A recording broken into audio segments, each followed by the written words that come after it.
그렇죠? 내가 돈을 부담을 해서 내 이름으로 세금을 내게 돼 있잖아요. 그러면 이런 걸 뭐라 그래요? 직접세. 세금을 부담하는 자는 세, 수도세. 이건 틀린 얘기예요. 암만 지방세, 국세 봐도 전기세, 수도세라는 건 없어요. 없어. 전기세. 당신 어디서 딱 보내놓고 나서 근데 내가 언제 줬어? 네가 안 줬으니까 안 내. 이럴 수도 있다라는 거죠.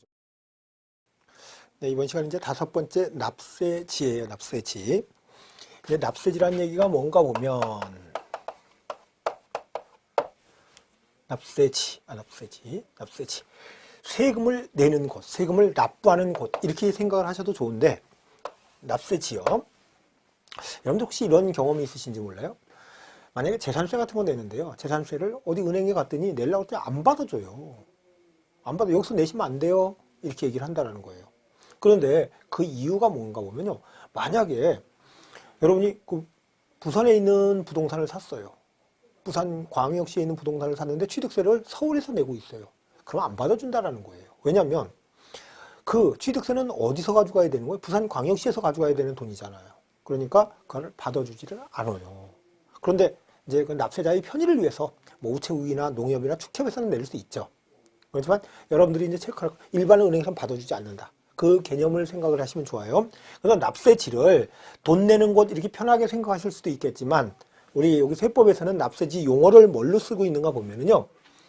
그 신고하는 곳, 하는 곳 아니면 고지하는 곳, 부과하는 곳, 부과하는 곳 이렇게 생각하시면 돼요. 우리 취득세 같은 경우는요. 신고하고 내야지 된다고 그랬죠. 취득세는 신고하고 내야지 되는데 신고를 어디다 할 것이냐는 얘기예요. 여러분이 이제 중개업자가 되면 여러분한테 물어봐서 집 판다 산다만 오는 게 아니라 가서 세금 어떻게 하는지도 물어봐요. 아우 나 집 이번에 부산에 있는 거 팔았어요. 팔았는데 세금 어디다 양도세 어디다 신고해야 돼요? 이렇게 물어보는 사람이 있고 물어보고 또 이번에 하나 샀는데 부산 거를 샀어요. 근데 취득세를 내야 되죠. 언제까지 내야 돼요? 어디다 내야 돼요?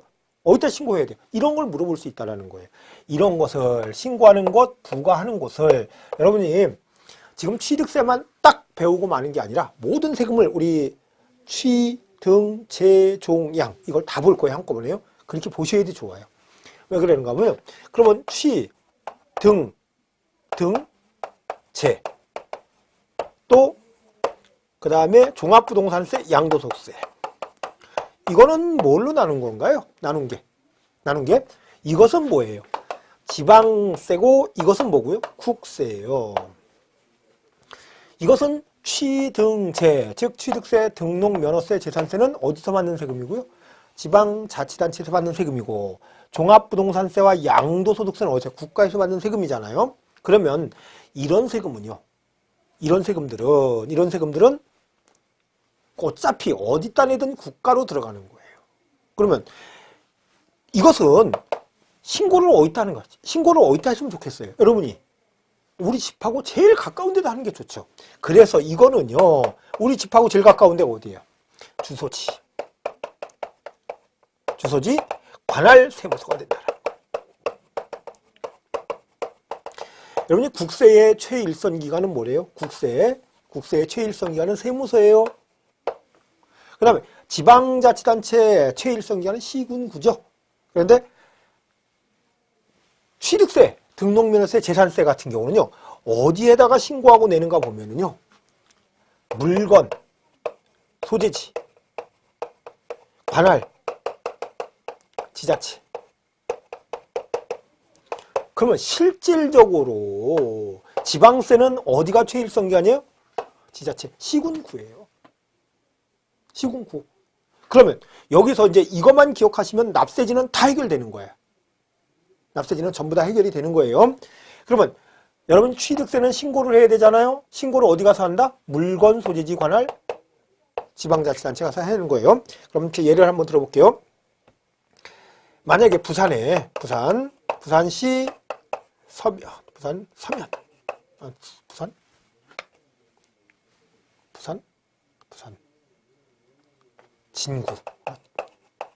진구 해운대구 할까요? 그냥 해운대구 해운대구에 이런 빌딩이 이번에 싸게 나와서 하나 샀어요. 물건이 어디 있는 거예요? 부산광역시 해운대구에 있는 거예요. 해운대구에 있어요. 근데 이 소유자가 누구냐면 갑인데 서울 강남구에 살고 있어요. 주소가 여기 돼 있어. 갑이 이번에 여기에 부산 해운대구에 있는 부동산을 샀어요. 아마 친척도 부산에 사는 사람이 있고 아니면 갑이 옛날 고향이라서 여기다 살 수도 있겠죠. 샀어요. 그러면 갑은 뭐를 내야 돼요? 일단 샀으니까 취득세를 내야 되겠죠. 그죠? 취득세를 내야 돼. 그럼 취득세는 어디 가서 신고를 한다? 취득세는 지방세잖아요. 취득세 있으니까 어디에? 물건 소재지를 관할하는 지방. 물건이 어디 있어요 지금? 부산광역시에 있잖아요. 그러면 갑은 신고를 할 때 내가 암만 서울 강남구에 살고 있어도 신고는 어디 가서 해야 되냐? 여기 가서 해야 된다는 거예요. 부산광역시에 가서 해야 돼.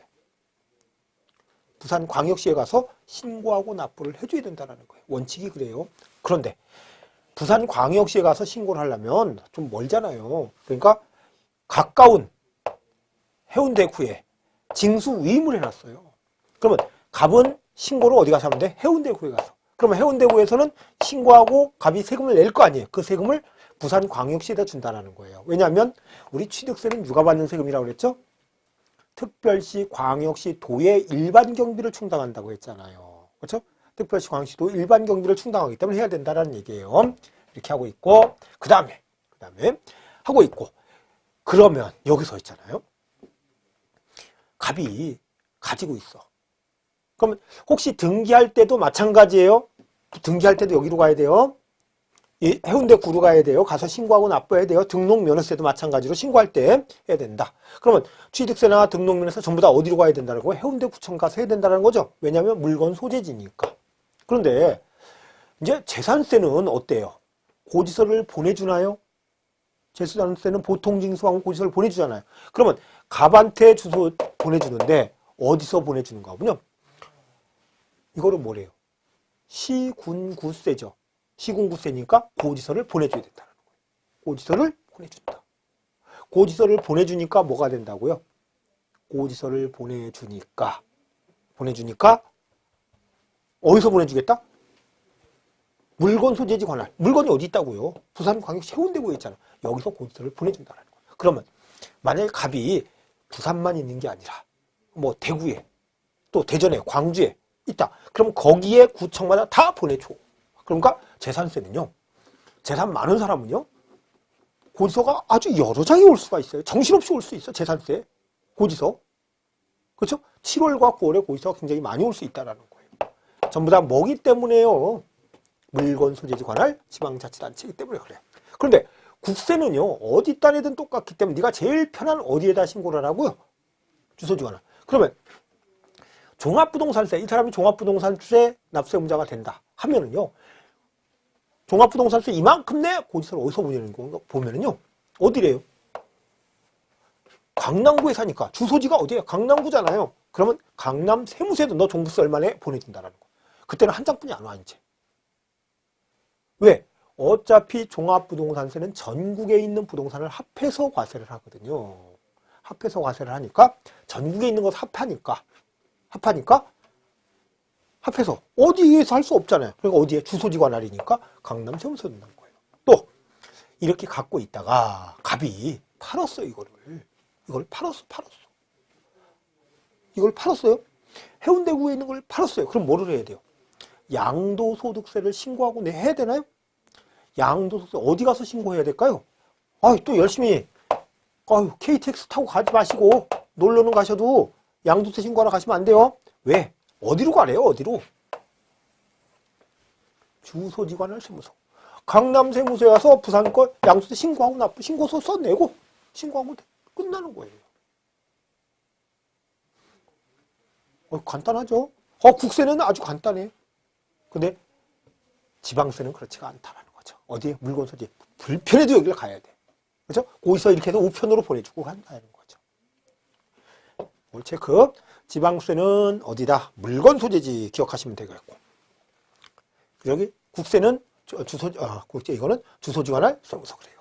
여러분들이 이제 이 이제 에피소드 하나 이렇게 보면은요. 대규모로 입주하는 아파트 단지 있는 데 있잖아요. 거기에면은 이제 취득세를 내려요. 취득세를 내러 어디로 가는가 보면요. 취득세를 내러 세무서 찾아가는 경우가 많아요. 아파트 단지 대단지가 입주하잖아요. 그러면 그 주민들이 전부 다 취득했으니까 취득세를 내야 되잖아요. 그럼 어디로 가야 돼요? 취득세는 물건 소재지 관할 지자체로 가야 되잖아요. 그런데 잘 이런 세금 처음 내오신 분들은 어디로 가냐면요. 세무서로 가요, 그냥. 그 물건이 있는데 세무서로 가. 그래서 그러니까 세무서 직원들은 어떻겠어요? 거기에 여기는 뭐예요? 국세 받는 데야? 지방세 받는 데가 아니고. 그러다 보니까 세무서 직원들이 아유 승질나 죽겠죠. 와서 왜 세무서에서 이 세금을 안 받냐고 또 이렇게 따지는 분이 있어요. 아 관할이 틀린 걸. 그렇죠? 그러니까 어디 세무서에 한번 가다 보니까요. 아주 밖에다가 게시판에 크게 붙여놨더라고. 이곳은 취득세를 신고하는 곳이 아닙니다. 취득세 신고는 어디 구청으로 가세요. 아주 붙여놨더라고. 이거는 세무서는 뭐 관할하는데요? 국세, 그렇죠? 이것은 지방세는 지자체. 이렇게 좀 체크를 하시고 거기에 뭐 이제 밑에 보면 별것도 다 있어요. 뭐 회원권은 어떻게 해라. 또 납세지가 불분명할 경우에 어떻게 한다. 또 그 같은 취득 물건이 둘 이상이 지방자치단체에 걸쳐 있는 경우, 취득 물건이 걸쳐 있는 경우, 그 저기 소재지별로 안분. 이럴 수 있는 거 볼까요? 뭐냐? 그냥 이렇게 편하게 보세요.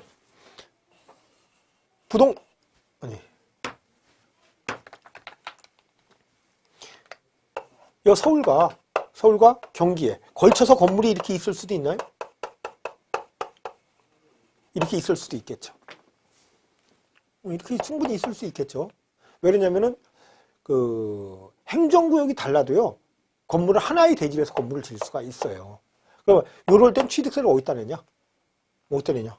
소유 지분별로 안분을 하라는 얘기예요. 건물 같은 경우 토지는 당연히 서울도 있고 경기도에도 붙어있는 땅은 없어요. 근데 건물은 그럴 수 있다는 거죠. 건물은 그럴 수 있기 때문에 그럴 경우에는 어떻게 해라? 소유 그 지분별로 소재지별로 안분한다. 여기에 서울에서 얼만큼 지분을 갖고 있고 경기에서 얼만큼 갖고 있는 그 지분별로 해라. 그런 얘기죠. 그렇게 나와 있고 그 다음에 6번째 보시면 납세 의무자 있네요. 이제 납세 의무자. 그러면 어디다 신고하는지도 알았고 그럼 세금은 누가 내야 돼요? 납세 의무자가 내야 돼요. 납세 의무자 보면 취득세의 납세 의무자는 취득세의 과세 대상이 되는 자산을 취득한 차이다. 조금 전에 부, 차, 기, 입, 팡, 선, 광, 골, 콘, 종, 승, 요를 뭐한 자, 취득한 자, 소유권을 취득한 자죠. 그 자가 뭐예요? 납세 의무자라는 거예요. 따라서 개인과 법인은 물론이고 이것을 개인이 여러분이나 제가 살 수도 있죠. 그리고 또 어떤 회사에서 살 수도 있죠. 또 법인은 물론이고 법인격 없는 사단, 재단, 기타 단체도 납세 의무자가 된다. 법인격 없는 사단, 재단, 기타 단체도 납세 의무자가 된다. 그래요. 기타 단체도 납세 의무자가 된다. 법인은 물론이고 법인격 없는 사단, 재단, 기타 단체도 납세 의무자가 된다. 납세 의무자가 된다. 이렇게 하고 있어요. 그러면 법인격 없는 사단, 재단, 여러분 사단은 사람으로 뭉친 단체가 사단이고 재단은 재산으로 뭉친 단체라고 생각하시면 돼요. 이런 단체도 그러면 동창회 같은 경우 또 종중 같은 경우도 전부 다 취득 적격이 있다라는 얘기죠. 다 취득할 수 있다라는 얘기예요. 그리고 거기 보면 사실상 취득자 있죠. 사실상 취득자 이런 것들을 뭐한 자, 취득한 자, 취득세 납세 의무가 있다. 취득세 납세 의무가 있다. 취득세 납세 의무가 있다. 그렇게 납세 의무가 있고 거기에 이제 한번 공부하던 거 취득세 과정 쭉 열거되어 있죠. 취득에 있어서 민법 등 관계법령의 규정에 의한 등기등록 등을 이행하지 아니한 경우라도 사실상으로 취득한 때에는 각각 취득한 것으로 보고 당해 취득 물건의 소유자 또는 양수인을 각각 취득자로 한다 그래요. 그러면 사실상 취득했으면 뭐를 안 했어도 등기 등록을 안 했어도 뭐를 내라? 취득세를 내라 이런 얘기죠. 취득세를 내라 이런 내용이고 그 다음에 형식상 취득자 있네요. 형식상 취득자 한번 읽어볼게요. 취득세는 취득행위 자체를 과세상으로 하는 것이므로 그죠? 행위세라고 얘기했기 때문에 사실상 취득하지 않았다 하더라도 공부상 등기 등록을 이행한 경우는 당연히 취득으로 본다. 따라서 명의신탁 조금 전에 이런 얘기했죠. 통정허위 표시 가장매매로 넘어가는 거 명의신탁이나 또 양도담보에 의하여 소유권이 이전되는 경우에도 취득세, 납세 의무가 있다. 이 외에도 뭐 공유물 분할도 취득세 내야 되고 또 부부가 이혼할 때 재산 분할을 청구를 해서 소유권이 넘어가도 취득세를 내야 된다는 얘기예요. 왜? 형식과세이기 때문에. 형식과세이기 때문에 그러면 양도담보라는 얘기는 말 그대로 양도를 하긴 하는데 이유가 뭐냐면 담보 때문에 양도가 된다는 거예요. 돈을 빌리면서 야 내가 이 돈을 못 갚으면 이 부동산 너 가져. 그게 양도담보예요. 소유권을 넘겨줘 이미 돈을 빌리면서. 근데 나중에 그 돈을 갚으면 어때요? 소유권이 말소돼서 다시 오겠죠. 이렇게 하고 있다. 그래서 그러면 우리 취득세는 누가 내라는 거예요? 사실상 취득한 자도 취득세 내고 형식상 취득한 자도 취득세 내라. 우리 보통의 경우는 어때요? 사실상 취득자와 형식상 취득자가 동일인이 되죠. 보통의 경우는 그래요. 하지만 다를 경우에는 어떻게 해라? 다를 경우에는 각각 내라는 거죠. 그 다음에 주체구조부 취득자. 굉장히 말이 어려운데 이것도 이번에 또 시험 문제 나왔어요. 주체구조부 취득자. 주체구조부 취득자. 이건 어떤 건가 보면 예를 들어보면 거기에 이제 그 뒤에도 나오니까 그 예시 있는 걸로 그냥 할게요. 이런 건물이 있어요. 이게 이 부동산이 갑의 소유예요. 요번에 을이 이 부동산에 임차를 해요. 을이 임차를 하면서 이게 임차인이에요. 임차인이고 여기는 임대인이에요. 근데 을이 이 건물 오니까 우회를 다 써야 되는데 여기 뭐 한 5층짜리 건물인데 엘리베이터가 없어. 엘리베이터가 없어. 그래서 그 갑이 을에게 임차를 주면서 을은 먼저 뭐라고 갑한테 엘리베이터를 좀 놔주세요. 그러면 갑은 나 필요 없어요. 안 놔요. 네, 그렇게는 알아서 해요. 그러니까 을이 그러면 조건을 내세워서 내가 좀 임대를 싸게 해줘요. 내가 놓을게요. 이럴 수 있겠죠. 을이 그래서 엘리베이터를요. 이 밖에다는 못 놓겠죠. 안에다가 설치를 해요. 이렇게 엘리베이터나 에스컬레이터를 설치를 해요. 엘리베이터를 설치를 하고 있어요. 이렇게 엘리베이터를 설치를 하면 이게 조금 전에 보셨던 이 취득의 개념에서요. 뭐에 해당되는가 보면요. 의제 취득에 해당이 돼요. 의제 취득, 건축물이 개수에 해당이 된다는 거예요. 그러면 건축물이 개수에 해당이 되면 건물 증가 분해돼서 취득이 있는 것으로 본다는 거예요. 취득이 있는 것으로 봐요. 그러면 이게 가격이 엘리베이터를 설치하니까 가격이 증가했겠죠? 그러면 건물 설치하기 전과 후의 가격을 비교를 해서 그 증가된 부분만큼 취득세를 내야 되는데 그때 누가 낼 것이냐는 얘기예요. 이 취득세를 갑과 을이 함께 내라 그래요. 그래서 법에 이렇게 돼 있어요. 한번 이 내용을 읽어볼게요. 근데 이 갑을 뭐라고 불러주는가 보면요. 엘리베이터를 그냥 맨 땅에다 설치하는 게 아니잖아요. 건물이 있어야지만 설치할 수 있잖아요. 이 건물을 주체구조부라고 그래요.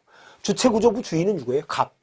그래서 주체구조부 취득자라는 표현을 쓴 거예요. 거기 보면 건축물 중 조작 설비, 그 밖에 부대 설비에 속하는 부분으로서 그 주체구조부와 하나가 되어 건축물로서의 효용가치를 이루고 있는 것에 대하여는 건물의 효용가치를 이루고 있죠. 효용가치를 이루고 있는 것에 대하여는 주체구조부 취득자 외의자가 가설한 경우에도 즉 건물 주인 외의자가 가설한 경우에도 주체구조부의 취득자가 함께 취득한 것으로 본다. 함께는 누구와 함께? 임차인과 함께 취득한 것으로 본다. 예를 들어 갑소유 건물에 임차인 을이 엘리베이터를 설치한 경우 건축물이 개수에 해당하여 취득세 납세무가 있는데, 이때 취득세는 건물 소유자인 갑을 뭐라고 불러주겠다? 주체구조부 취득자가 납세 의무를 진다. 이 내용이에요. 이 내용이다. 보시면 되겠고, 그 다음에 용어 자체가 어려운 연부 매수 계약자라는 게 있어요. 연부 매수 계약자. 연부 그 상속세 증여세는요, 연부연납이라는 게 있어요. 연을 두고 세금을 나눠서 내라. 상속세 같은 경우는 굉장히 많을 경우에 많죠. 만약에 저 이건희 회장 그분이 많이 안 좋잖아요. 그분 돌아가시면 상속세가 몇천억 될 거란 말이에요. 그럼 그 세금을 한꺼번에 내면 회사 망할 수밖에 없잖아요. 그러니까 그것은 진짜 오랜 기간 동안 나눠서 낼 수 있어요. 이걸 연부연납이라고 그래요. 근데 취득세에서는 뭐가 있는가 하면요, 연부취득이라는 게 있어요. 연부취득. 연을 두고 나눠서 취득을 하는 거예요. 부동산 그렇게 하나요? 우리 큰 건물이라 하더라도 보통 길어봤자 6개월. 그렇죠? 우리 아파트 같은 경우는 보통 1, 2개월 정도면 다 끝나잖아요. 근데 이것을 2년 이상에 걸쳐서 취득을 하는 것을 뭐라고 하는가 하면요, 연부취득이라고 얘기를 해요. 연부취득은 몇 년 이상이다? 2년 이상이다. 우리 양도소득세 가면 장기 할부 매매가 있거든요. 자동차 파는 것 같이 장기 할부로 팔 수 있죠. 그런 것도 나오는데, 여기서는 연부취득이라는 게 있어요. 연부취득은 어떤가 보면요, 이런 경우 있어요. 이것을 국가나 아니면 지방자치단체 조합 같은데 공장 용지를 조성을 해놨어요. 공장 용지 아니면 택지를 조성을 해놨는데 이게 안 팔려요.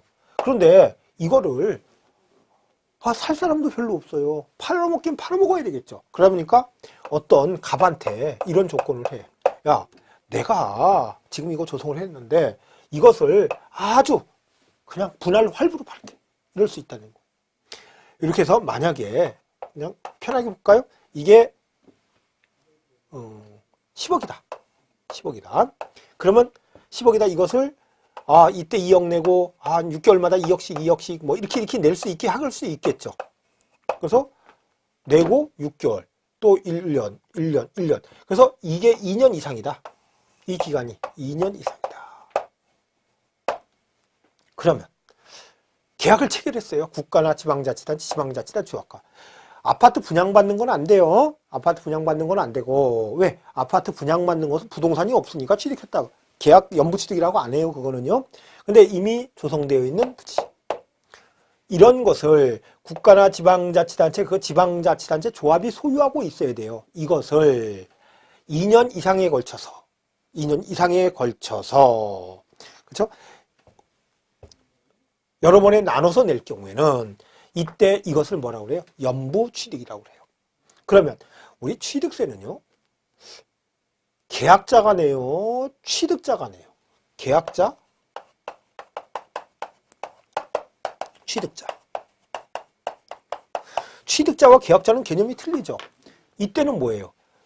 2억을 계약금을 걸었어요. 갑이 국가나 지방자치. 그러면 여기 중도금 지급했어요? 중도금 지급.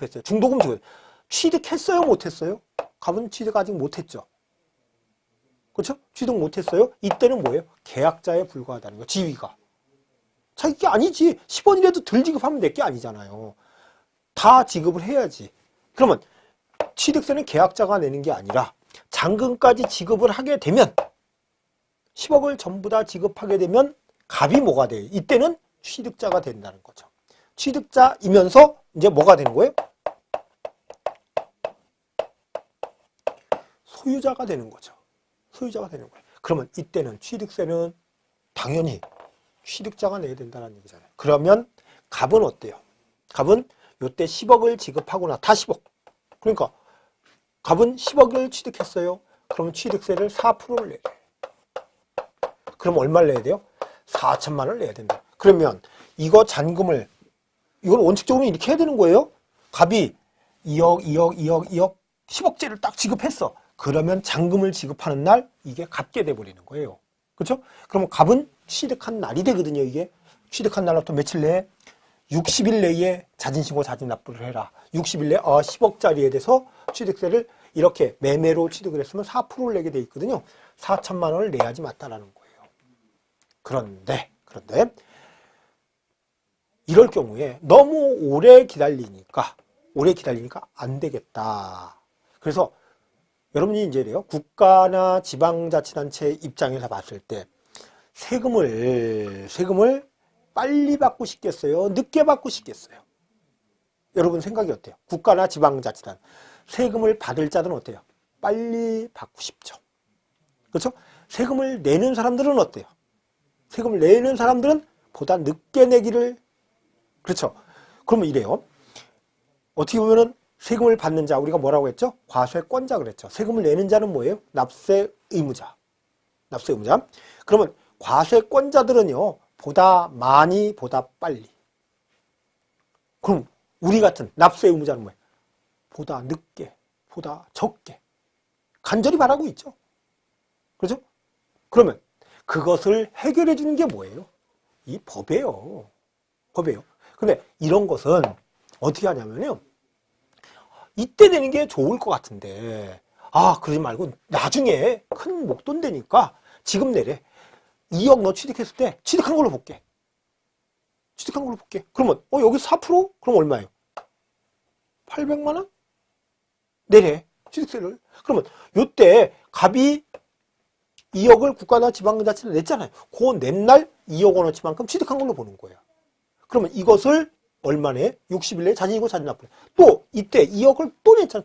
1차 중도금? 요때 또 800만 원 또 내래. 4%니까. 또 800만 원을 내래. 또 800만 원 또 내래. 요때 마지막 내고도 800만 원을 내래요. 그러면 이렇게 하면은 어때요? 똑같이 4천만 원 되네. 그러면 여러분 같으면 이렇게 목돈으로 받겠어요? 받는 사람 입장이라면 여러분이 이제 우리 그냥 가부를 바꿔서 생각해 보자고요. 우리가 내는 사람이 아니라 받는 사람이라고 해요.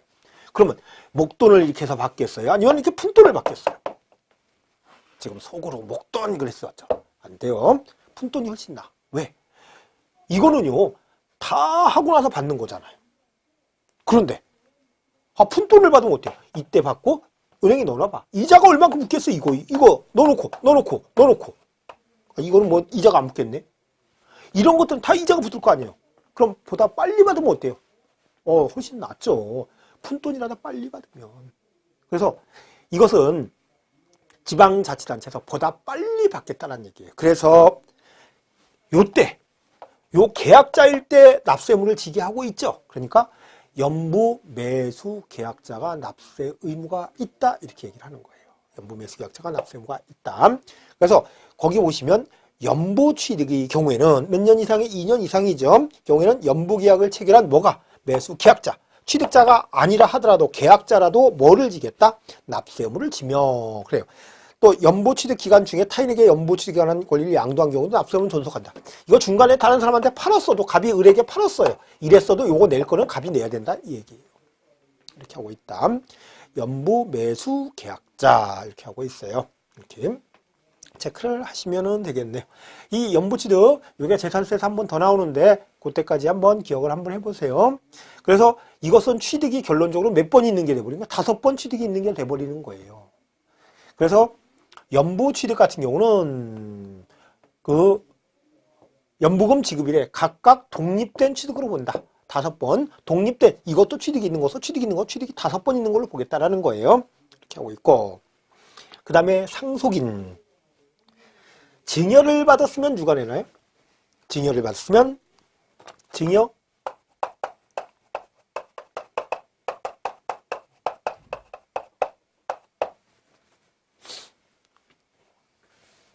그 다음에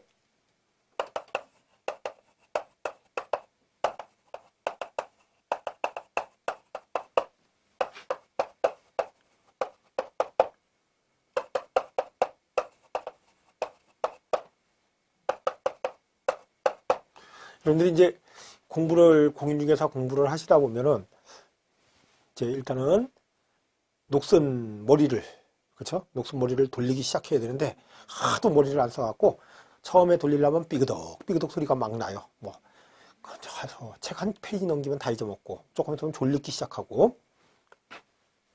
그러면 여러분 이제 용어부터 정리를, 용어 이런 걸 자꾸 보셔야 돼요. 용어 모르면은요, 모르면 졸려. 모르면 졸려요. 알면은 재밌어서 언제 졸려온지도 모르고 있잖아요. 시간 금방 지나가요. 공부 안 되시는 분들은 맨날 우리 화면에 있는 거 지금 보시잖아요. 화면에 있는 거에서 그게 얼마 지나간다, 그거만 체크하고 있어. 아유, 더럽게 기네. 그런데 이해가 잘 되고 그러는 분은 어때요? 아유, 벌써 이게 1시간이 지나갔네? 이렇게 생각하신다고요. 근데 여러분이 용어를 처음에는 공부를 하실 때 용어를 모르시면은요, 인터넷 검색 같은 거 하셔도 좋고, 국어 사전 같은 거 있잖아요. 이런 거를 갖고 보시는 게 굉장히 좋아요.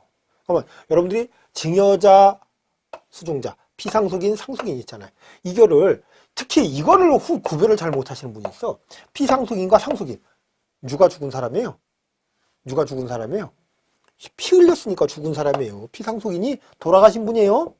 이거는 상속을 받는 사람. 뭐예요? 상속인이에요. 상속인. 그리고 나머지는 편해. 이게 뭐예요? 받을 숫자잖아요. 증여를 받은 사람. 이거는 뭐예요? 신탁을 받은 사람. 받을 숫자니까. 그렇죠? 요렇게 용어를, 이거는 기억을 꼭 하셔야 된다는 거예요. 이런 거를. 수탁자, 증여자. 그러면 취득세는 이 신탁법에 한 신탁 같은 경우는 취득세가 없어요. 취득세가 비과세가 돼. 취득세가 비과세 돼요. 왜? 믿고 맡겨놓는 거니까. 법에 의해서 믿고 맡겨놓는 거예요. 이건 취득세가 비과세 되는데, 이런 경우는 어떤가 보면, 이거는요, 증여를 했으면요, 부동산을 증여를 했다. 이럴 때는 누가 내는가 보면요, 이것은 당연히 수중자가 내게 돼요. 당연히 수중자, 받는 사람이 내게 되고, 이것도 당연히 누가 내? 상속인이 취득세를 내야지. 돈 죽은 사람이 낼 수 있어요? 준 사람이 낼 수는 없다라는 거예요. 그렇죠? 그러면 수중자가 취득세를 내고 상속인이 취득세를 낸다는 거죠. 왜? 조금 전에 그랬잖아요. 우리 취득은 무상승계 취득도 뭐를 낸다? 취득세를 낸다. 그래서 우리 취득세에서 취득은요, 유상, 무상을 불문한 일체의 취득을 말하고 있어요. 유상, 무상을 불문한 일체의 취득을 말하고 있다 그래요. 그런데 우리 상속인이 여러 명일 경우가 있다는 거예요. 이럴 때는 자기가 받은 지분에 대해서, 아버님이 돌아가시면 자식이 뭐 5형제다. 그럼 5분의 10을 받았다. 그럼 5분의 10씩가 내면 되는 거야. 받은 것만큼. 그래서 거기에 상속 보면요, 상속, 피상속인이 상속인에게 한 유증 및 포괄 유증과 신탁재산의 상속을 포함해서 인하여 취득하는 경우에는 상속인 각자가 상속받은 과세 물건을 취득하는 것으로 본다. 취득한 것으로 본다. 내가 받은 것만큼. 그런데 이 경우 상속인의 납세 의무에 관하여는 연대하여 납세 의무를 진다. 요거는 우리 조세 총론 시간에 연대 납세 의무 할 때 설명을 한번 드렸죠. 그때 기억. 근데 그걸 또 지금 또 설명드리면 또 괜히 시간만 아깝잖아요. 이렇게 여기서 무조건 상속은 각자가 받은 대로 냈지만 하나 더 한 것은 그때 상속인 사이에서는 뭐가 있다? 연대 납세 의무가 있다. 이렇게 하고 있고요. 당연히 증여는 수중자가 낸다 하고요. 또 주택조합의 조합원이 있어요. 주택조합의 조합원. 주택법에 의한 주택조합과 도시 및 주거환경정비법에 의한 주택 재건축조합이 당의 조합원용으로 취득하는 조합주택용 부동산은 그 조합원이 취득한 것으로 본다. 우리 조합과 조합원, 그 조합의 구성원이 조합원이죠. 이럴 땐 누가 납세금을 지겠다? 조합원용이니까 조합이 납세금을 지겠다라는 거예요. 조합원이 납세금을 지겠다라는 거예요. 이렇게 보시면 되겠고. 그런데 조합원 게 아닌 조합거일 수 있죠. 그럼 조합이 납세금을 줘야 되겠죠. 그런 내용이고, 뭐 수입하는 자는 뭐 이렇게 신경 쓰실 게 없을 것 같고, 그 다음에 나오는 게 7번째 취득 시기. 오늘 첫째 시간에 보신 게 뭐였었죠? 납세의무 성립. 그때 여기다가 필기를 한번 했었죠. 납세의무 성립 시기를 다른 얘기로 뭐라고 하고, 취득 시기라고 하고, 취득 시기를 다른 얘기로 취득한 때, 취득한 날 이렇게 했던 거 혹시 기억나세요? 여기에다가 썼었어요. 이렇게 썼었어요. 그거를 지금 여기에 취득 시기, 납세 의무, 그럼 취득시기 옆에다 이런 것도 하나 써놓으실 필요가 있어요. 납세 의무 성립시기, 취득한 때, 취득한 날, 전부 다 같은 얘기라는 거. 같은 얘기라는 거 체크를 하시고요. 그러면 이날 굉장히 중요한 날이에요. 이날이 알아야지만 이날로부터 60일 내에 자진신고, 자진납부를 한다라는 거예요. 그러면 언제 취득한 날짜로 보는지 한번 볼게요. 여러분들이 제가 이제 앞으로 이렇게 할 때 계속 이렇게 할 거예요. 1월 10일, 2월 10일, 3월 10일, 4월 10일, 5월 10일 이렇게 그냥 편의를 두해서 만약에 이때 계약을 했어요. 계약을 하고 중도금을 치르고 그 다음에 계약서 쓸 때 약속을 했어요. 갑과 을 간에 이제 일반적인 매매 계약을 한번 생각해 보세요. 큰 빌딩을 하나 사고 판다. 사고 파는데 그럼 갑과 을이 계약하겠죠. 여기에 중개업자가 들어가겠죠. 여러분이 나중에 이런 중개업을 하실 거 아니에요. 계약을 1월 10일 날 하면서 계약서에 썼어요. 중도금은 2월 10일 날 얼마, 또 잔금은 3월 10일 날 얼마 이렇게 지급하죠. 그러니까 좋아요. 그래서 도장 땅땅 찍고 중개업자가 자기 이름도 쓰고 다 계약서를 딱 만들었어요. 이렇게 써놨어.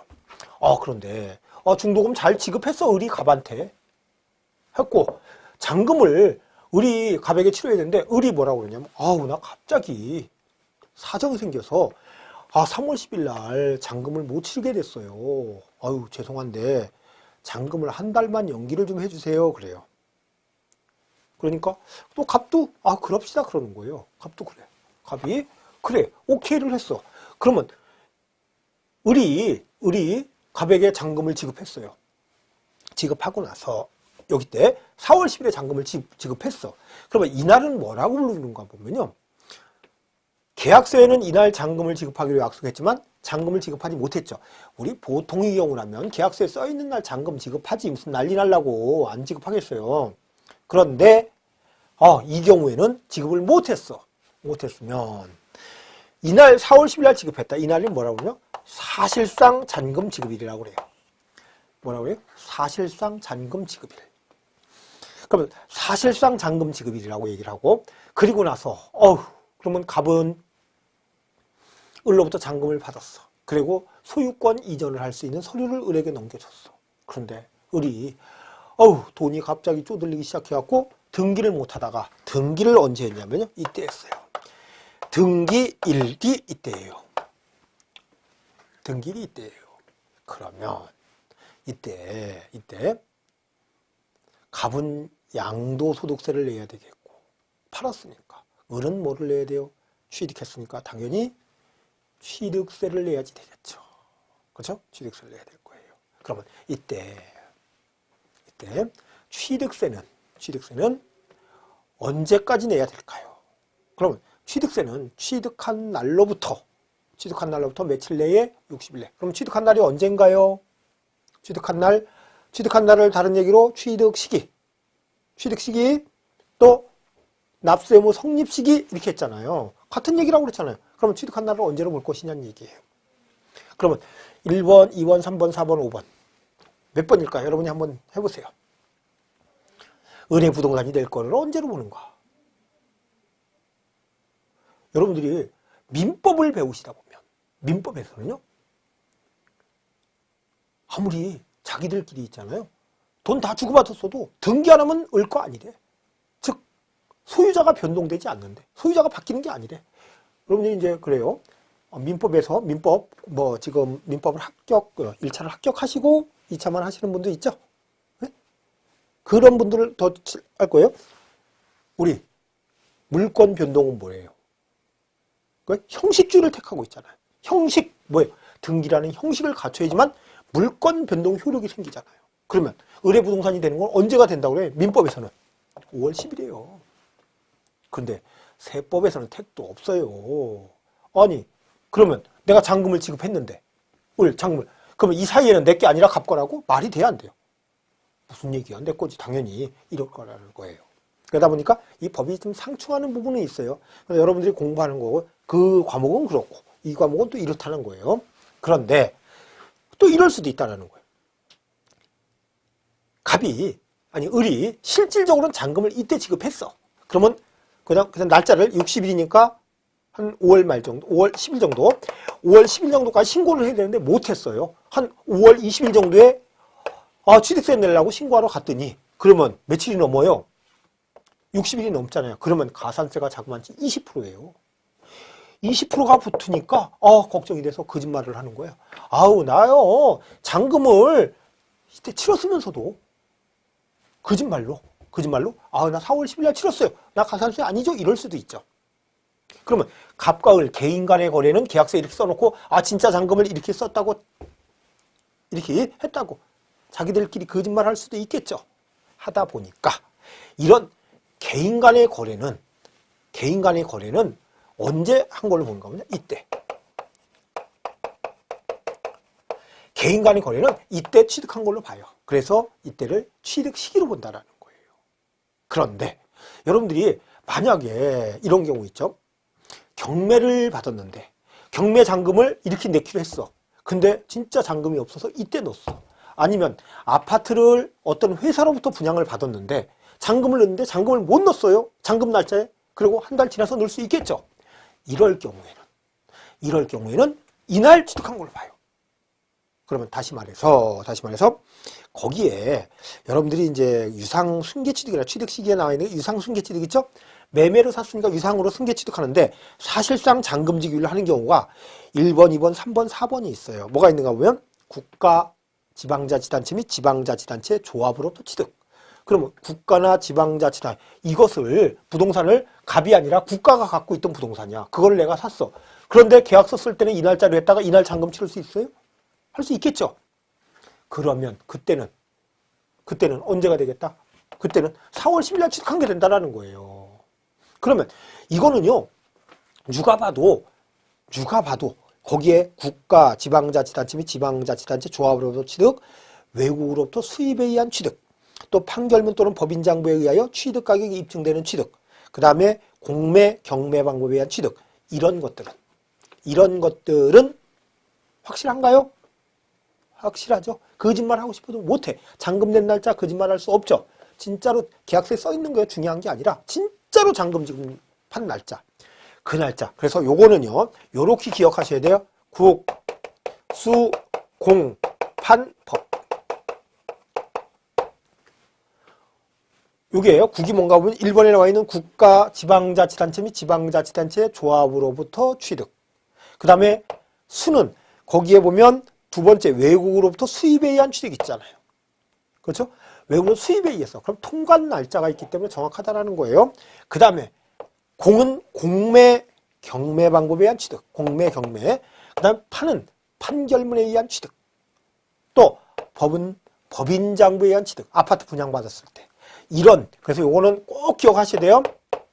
이런 거래는 뭘로 하겠다.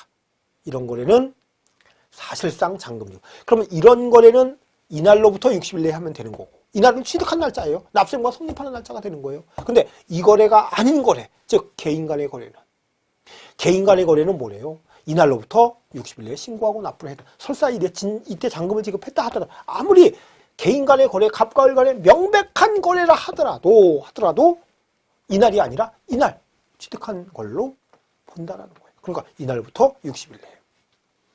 그러면 참 개인 간의 거래는 나 계약서는 이렇게 이날이에요. 그러면 못 믿어준다라는 거네, 결론은. 근데 이런 거는 어때요? 거짓말을 할 수도 없네. 진짜 잔금한 날짜가 다 나와요. 나오니까 이거는 믿어주겠다라는 거예요, 결론은. 그런데 이제 등기는 아무 관계도 없어버리는 거예요. 그런데 혹시 이럴 수도 있다는 거죠. 등기를 이때쯤 등기를 할 수 있을까요? 한 2월 20일 정도에 등기를 미리 넘겨줄 수도 있고, 대부분은 안 그러지만 혹시 그랬다면 이날과 이날을 비교하니까 등기일이 빠르잖아요. 또 이날과 이날을 비교를 해도 등기일이 빠르죠. 이럴 때는 이날 취득한 걸로 봐줘요. 그러면 개인 간의 거래는 계약상 잔금을 지급한 날, 계약서에 써 있는 날이죠. 국수공판법은 사실상 잔금을 지급한 날 취득한 걸로 보는데, 혹시 등기를 먼저 했다면 그때는 등기 등록일에 취득한 것으로 보겠다 그래요. 네, 여러분이 요것을 오늘 이제 배우는 것 중에서 굉장히 중요한 부분이에요. 중요한 부분이고, 그리고 거기에 계약상 잔금 지급일 그 내용을 보시면 되겠고, 또 혹시 개인 간의 거래인데 계약서에 이 날짜를 또 못 썼을 경우도 있을 수 있겠죠. 깜빡. 그럴 때는 거기에 나와 있는 게 계약일로부터 30일이 경과된 날 취득한 걸로 보겠다. 그런 얘기가 나와 있어요. 이렇게 보시면 되겠고. 그 정도. 그리고 밑에 이제 계약이 해제가 있는데, 해제는 지금은 좀 보기에는 빠르니까 그냥 가볍게 그냥 읽어서 넘겨주시면 되게 좋겠고요. 그 다음에, 다음 페이지에 사실상 연부금 지급일 있잖아요. 우리 사실상은 연부금 지급일은 국가로부터 취득하는 거니까, 진짜로 연부금 지급 약정일이 아니라, 그렇게 보시면 되겠고, 무상순계 취득은 뭐래요? 무상순계 취득은, 증여는 증여 계약일. 증여받았을 때 상속은 상속 개시일에 취득한 걸로 봐줘요. 그렇게 보시면 되겠네요.